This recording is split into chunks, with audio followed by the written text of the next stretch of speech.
Tonight on CBC Vancouver News.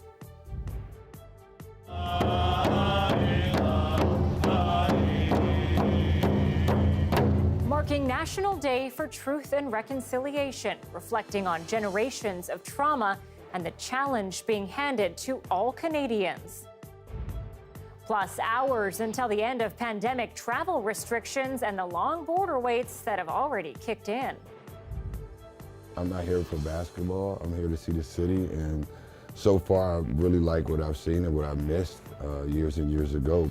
And the infamous Steve Francis is back in town. How the former Grizzly is trying to win over the city. This is CBC Vancouver News.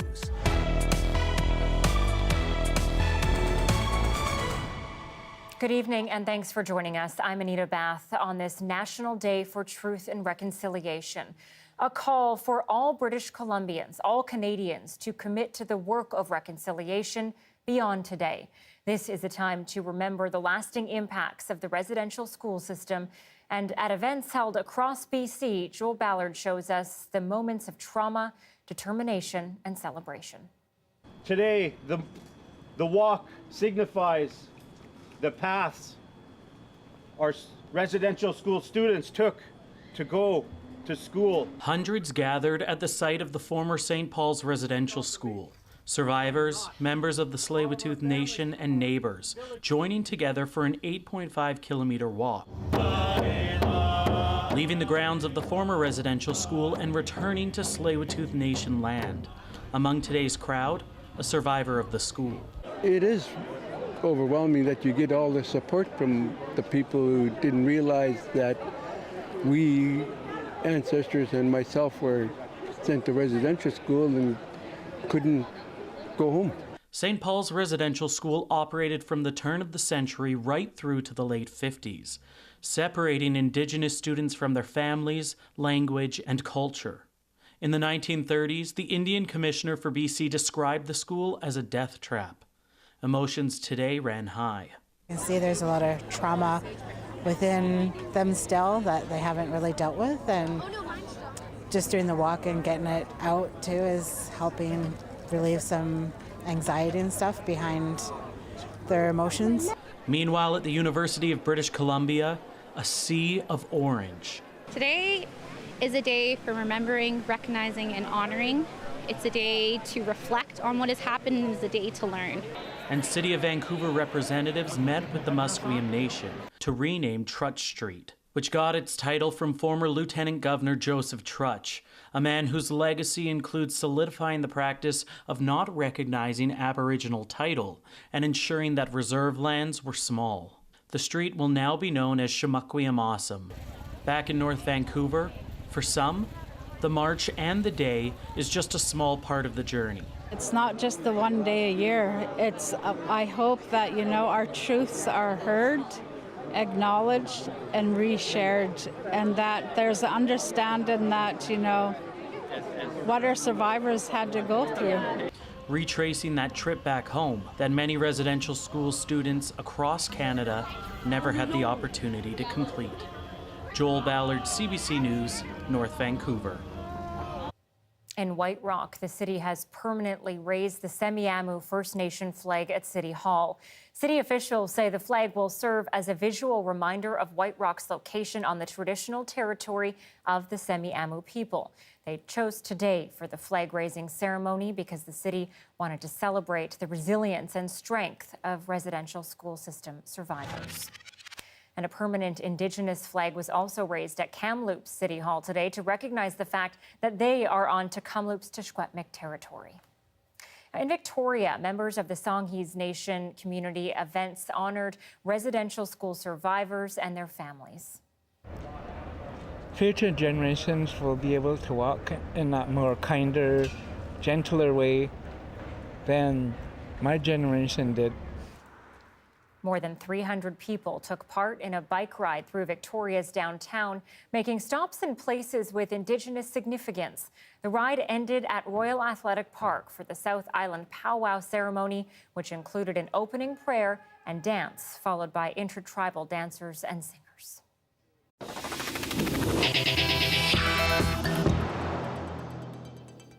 And at 6:04, a live look right now at the Pacific border crossing in Surrey. With the pandemic restrictions set to disappear in Canada in just a couple of hours, wait times at border crossings in BC have been long all day. More than 2 hours at the Sumas border crossing in Abbotsford, upwards of 90 minutes for much of the day at the Pac Highway and the Peace Arch. Now, much of those lines are because of the elimination of the ArriveCan app tonight, meaning when people return to Canada, they won't have to fill it out. But that app may not be gone forever. There is talk it could be useful as a voluntary travel tool. Renee Filipponi looks at the rebrand effort and whether it's worth it. Traveling to Canada is about to get a bit easier as the once mandatory ArriveCan app becomes voluntary. Personally, I don't like it. We're too old to get it downloaded. If it's not needed, no, I'm not going to use it. Canadian Border Services will now offer a new version of the application. That's why the CBSA has created Advanced Declaration. Vaccination status and health questions will not be asked. Instead, it will just be basic customs questions. And for now, the voluntary app will only be accepted at Vancouver, Montreal, and Toronto airports. And as we onboard more and more airports and expand into land borders in the future, the app will provide you an opportunity to provide your information to the CBSA before you arrive, and therefore expediting your passage. Travelers will still need to interact with border officials, and it's estimated using the app will save less than a minute. One of the fundamental questions we should ask is, why do we have this app in the first place, and what is it doing? And after glitches with earlier versions of ArriveCan this summer, there are some lingering security questions. We don't have any transparency around the contracts of the app. There's very little transparency concerning the cybersecurity due diligence that was done for the app. The Office of the Privacy Commissioner of Canada did not respond to questions about the new customs app, but says it's currently investigating complaints about earlier versions of ArriveCan. So we've not been consulted on any of the plans beyond it being tried out at the 3 airports. The union representing border officials says increased automation at the borders is worrying. The concern we have are security concerns. Again, the less we speak and the less we interact with travelers, the less able we are to interdict things that we want to keep out of Canada, right? It's an option to provide a bit of convenience for travelers. The question is just how many people will use ArriveCan. Now they don't have to. Renee Filipponi, CBC News, Vancouver. Well, gas prices steadily on the rise this week, and today gas stations in Metro Vancouver set another all-time record. Some stations are advertising a litre for $2.41.9, something that analysts say they saw coming. British Columbia continues to have some of the highest gas prices in North America. Well, it's not every day that you see a whale, and according to the Pacific Whale Watch Association, it's even more rare to see whales fighting. Just after 11 in the morning yesterday, a whale-watching boat spotted a group of 15 Biggs orcas about 40 kilometers west of Victoria in Juan de Fuca Strait. Shortly after, the captain of another boat spotted 2 humpback whales in their midst, and they weren't getting along.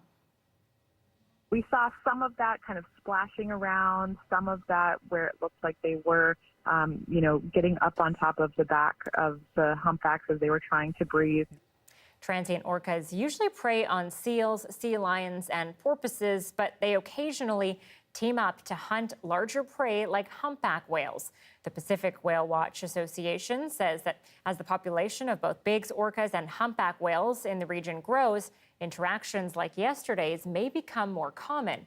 And so far, the final outcome of that clash is still a mystery.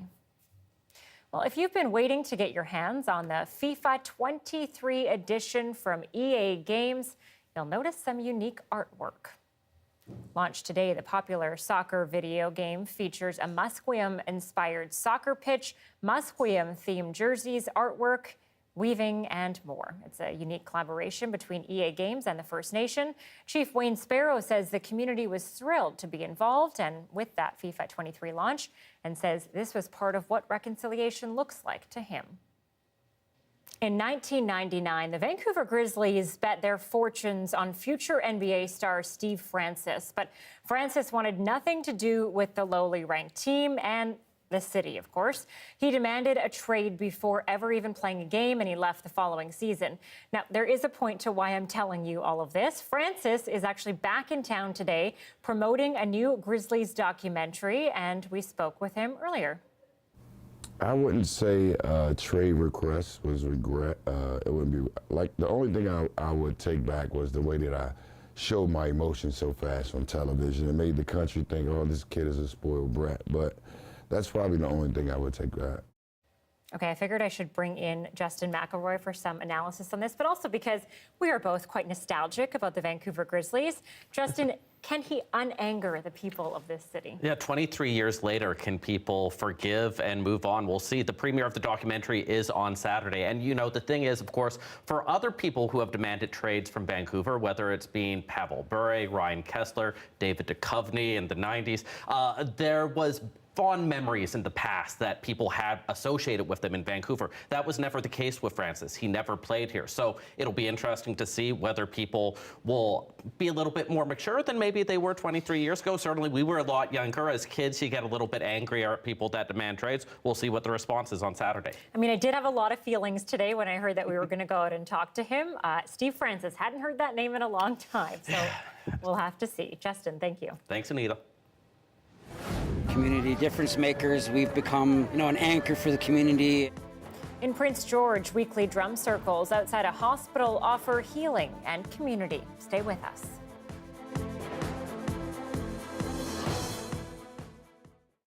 Thanks for staying with us during our commercial-free live stream. Well, children who died in Canada's residential school system were honored in Ottawa as part of this National Day for Truth and Reconciliation. Marina von Stackelberg was there. A memorial cloth more than 50 meters long with the names of thousands of children. They were forced to attend Canada's residential schools. They never came home. Tiny shoes laid side by side, now a symbol of those lost children. Without the advocacy and the contributions of survivors, September 30th would be just another day in the calendar. The schools were funded by the Canadian government and run by churches. Ripped from their families, children suffered physical, mental, and sexual abuse. Thousands didn't survive. That trauma is still felt. Residential school intended to assimilate us and destroy our culture, our language, and our way of life. We are still here. We will survive. Leona Cutfeet's father struggled with addiction. He was a residential school survivor, but she never knew. When he died, the kid that he rode with to the Mohawk Residential School made a post and said, "I remember I rode with Michael Matthews."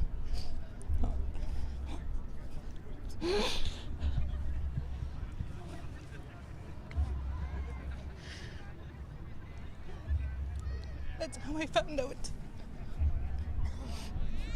And now this day means so much to me. Yeah, it's healing.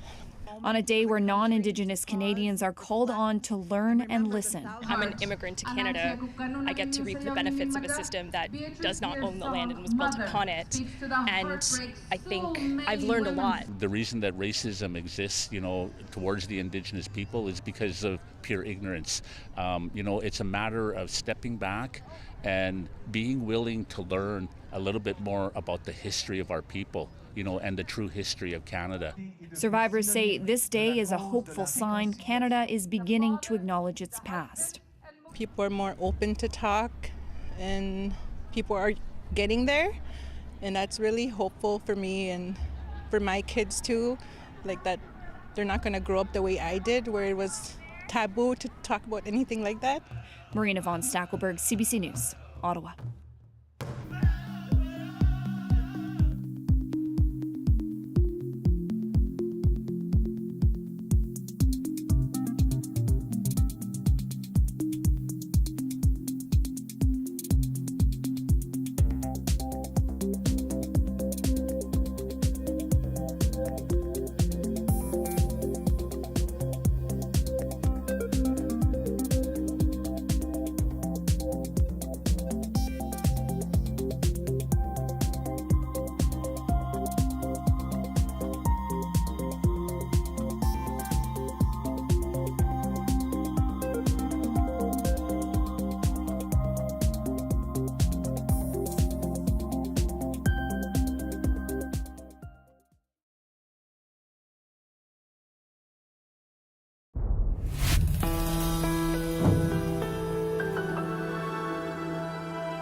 Welcome back. Stanley Park is largely regarded as one of the province's jewels, but the history of the park hides some uncomfortable truths, and that's the basis of a new tour that reveals the dark side of the land's use.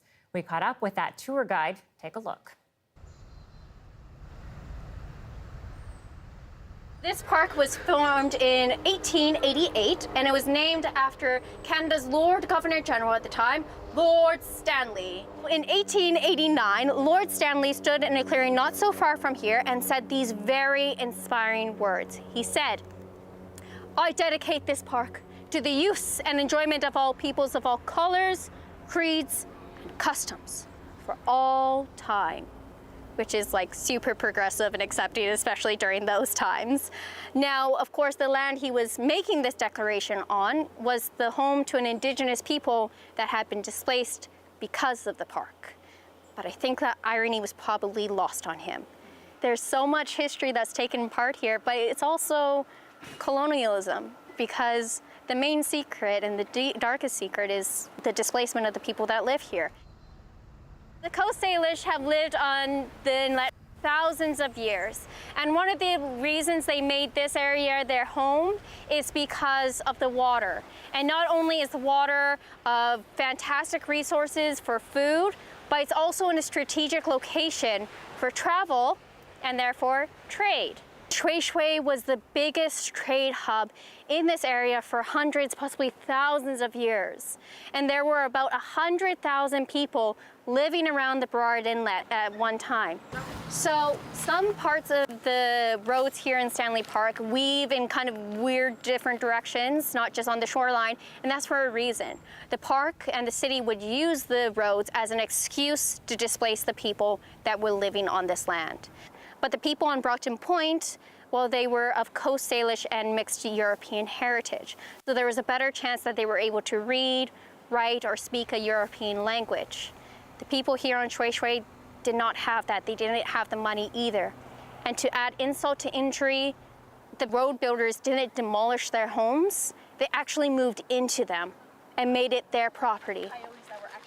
The general input from people and guests that come on this tour is that they're happy to be finally learning about this. I definitely see that there's more recognition and more willingness and eagerness to learn about what has happened on these lands and the people that live here. Today's holiday is a somber one, a time of remembrance, a time to learn, a time to reflect. Our urban Indigenous reporter, Wamish Hamilton, says one group is forgotten. Friday is the National Day for Truth and Reconciliation, or Orange Shirt Day. It's a day to honor survivors of Indian residential school, those who never made it home, and their families and communities. There are events happening across the country, including in Vancouver, to mark the day.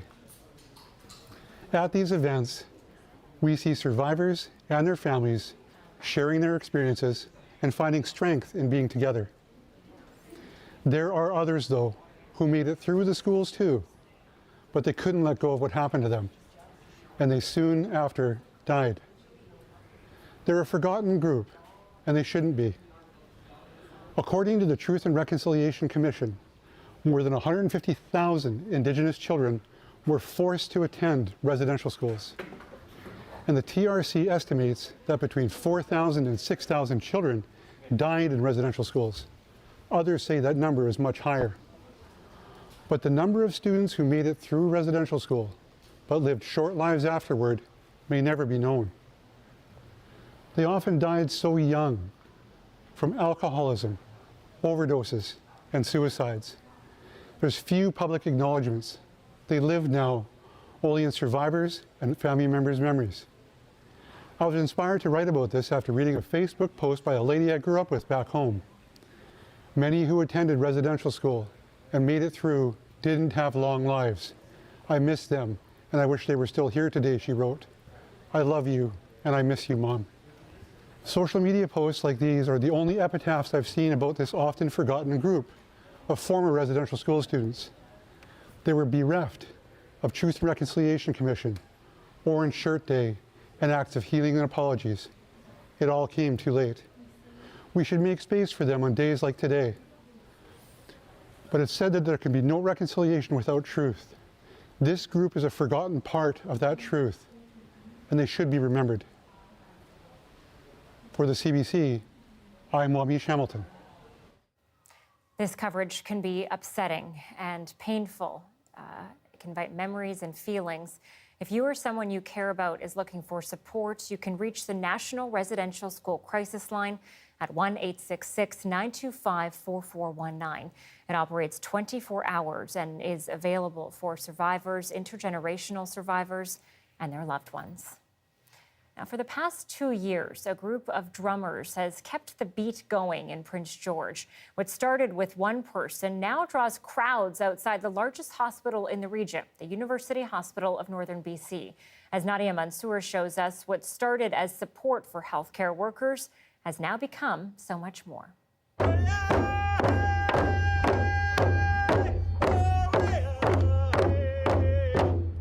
Wesley Mitchell has been there since the beginning. Being the founder of the UHNBC Prince George Traditional Drummers, on March 26, 2020, I came out here when there was parades going on and people were smashing pots and pans, and I brought my traditional drum out and started singing songs of healing and prayers. This weekly drum group has had a huge impact on the Prince George community. Community difference makers. We've become an anchor for the community that brought culture, brought drumming, and brought love. When people were told to isolate and stay home, we brought people together in a safe manner. Roxanne Sinclair found out about the group through social media. When I heard they were drumming down here at the hospital, I came to just observe at first.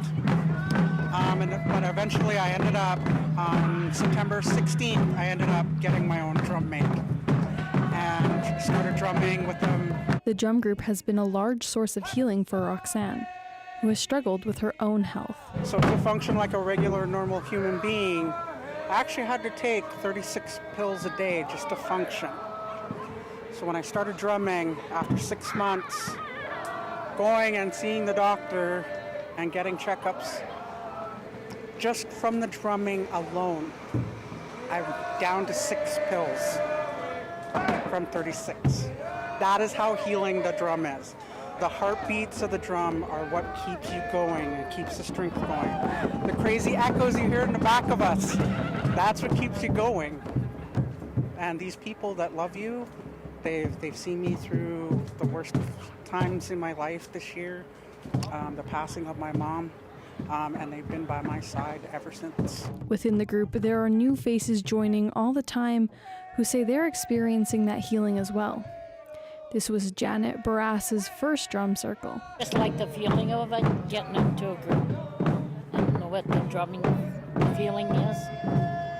Really, I enjoy it. I sleep good every night. The drum circles gather a large and diverse group of people, including Indigenous children, who say they're connecting with their culture and learning from others. I love when I sing it, it's beautiful. They see and hear everything that happens right here. They might be playing, but they absorb everything that's said, all the heartbeats, and they absorb the love and the healing that happens here. The drum beat can be heard from inside the hospital, but the group is also active throughout the Prince George community. The group has been invited to drum at junior and university sporting events, Indigenous commemorations, and community gatherings around town. Every time we open up a community event, people's, not only with the drumming, but the energy, the high energy that we like to bring, brings people's faces to, like a glow. All it takes is one drum, one song, one moment, and we create a lifetime of memories. Even as the cold weather creeps in, these traditional drummers show no sign of slowing down. They remain committed to sharing the heartbeat of their community. Nadia Mansour, CBC News, Prince George.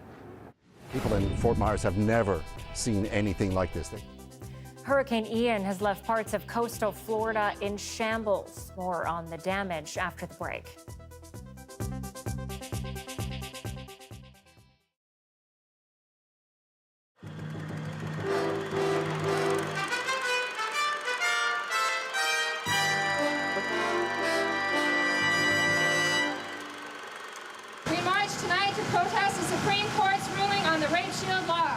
We march tonight to take back the night and make the world a safer place for everyone.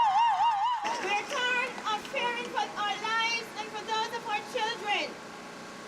We are here to say that men need to be responsible for their actions.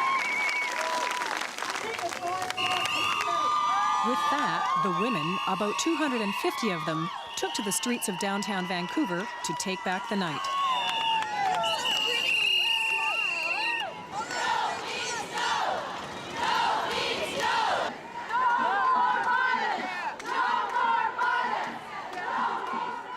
Although they felt safe tonight, they're here because they don't always feel this way. Well, I don't think any woman alive hasn't felt fear when they walk the streets, and I don't think men feel that. I think women have a right to be safe on the streets, and violence against women is continuing to be a large problem, and the legal system in many ways is not helping. Why? So that women can be safe on the streets every night. There was one lone woman who felt the march was unfair because men weren't allowed. It's a people's issue, and the fact that there is no men allowed is sexist. As they marched down Robson Street, the reaction was generally favorable. What do you think of no means no? It's good, it's great. Let's go. I think it's really great that these people take the time to come out here and band together to do something like this. So, with safety in numbers, the women continued on through the night to English Bay. Paisley Woodward, CBC News, Vancouver.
Hurricane Ian has moved on to South Carolina, but its first landing was Florida, and the extent of the damage is catastrophic. This was a large marina, and it is a shambles. I was just chatting with somebody that came here to survey the damage, and they're saying people in Fort Myers have never seen anything like this. While most of the buildings remain intact, the storm wreaked havoc on the crowded marina, throwing boats against the shore and severely disrupting power and electricity in the city, all of which will take time to rebuild. Yeah, I imagine that's going to take a very long time. Those pictures are just horrific. They really are, Anita. And water levels will remain high in Florida for days to come. It has made that second landfall in South Carolina, weakening now to a post-tropical storm, but still bringing rainfall all the way up through Virginia.